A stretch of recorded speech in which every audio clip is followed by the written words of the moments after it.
the first thing we have to understand before we talk about transforming a broken heart, but not only that, but transforming through a broken heart, right? So I'll explain what I mean by that. But the first thing we have to understand is, why do we experience pain in life? Because this is one of the hardest questions to answer. And a lot of people get lost in that question. Why is this happening to me? Or why did this have to happen? It's not fair. We sometimes get stuck in the why, right?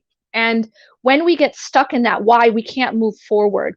So I think it's very important that we have an understanding of what pain is and why do we experience pain. First and foremost, we know from an Islamic perspective, we know as believers that this life is not perfect, that this life is not Jannah, and rather this life is a period, a temporary period of test for us. Now, when we say that this life is a test, we also should not misunderstand that word, because sometimes when people hear, when they learn the idea that this life is a test, but then they think that it's a test in the sense of like a professor tests you, right? So when a professor tests you, he or she gives you a test, steps back, doesn't give you any help, and doesn't know how you're going to do, right? Until they see the test.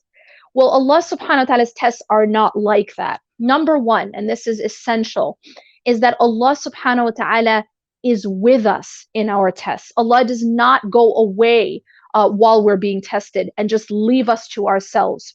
The only time we are left to ourselves during a hardship is if we leave Allah subhanahu wa ta'ala, if we close the door on Allah subhanahu wa ta'ala, if we distance ourselves from Allah. But Allah will never leave us unless we choose to leave Allah subhanahu wa ta'ala. So the first sort of unlearning that we have to do when understanding the idea of a test is that Allah doesn't leave you in your test just for you to depend on yourself, and then He steps back and sees what you're going to do. Rather, Allah subhanahu wa ta'ala is with us in that test.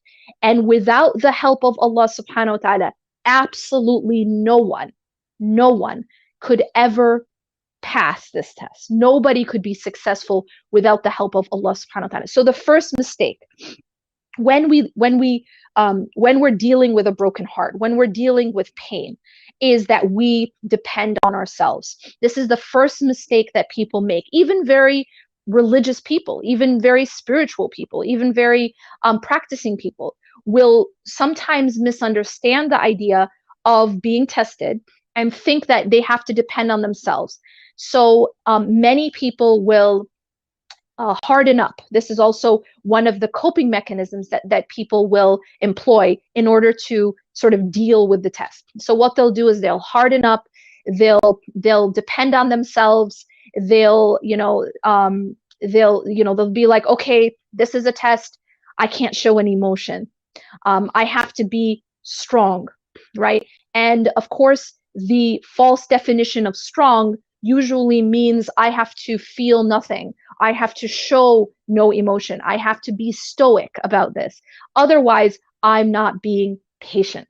So these are all concepts I cover more in depth in the course, but the idea here is that one of the biggest mistakes that we make, and one of the main reasons why we actually cause further suffering to ourselves, is that we depend on ourselves when we are going through our difficulties. We think that Allah is testing me, and therefore I need to depend on myself, I need to harden up.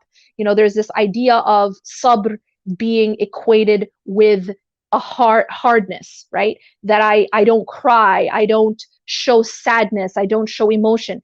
These are all false concepts of sabr.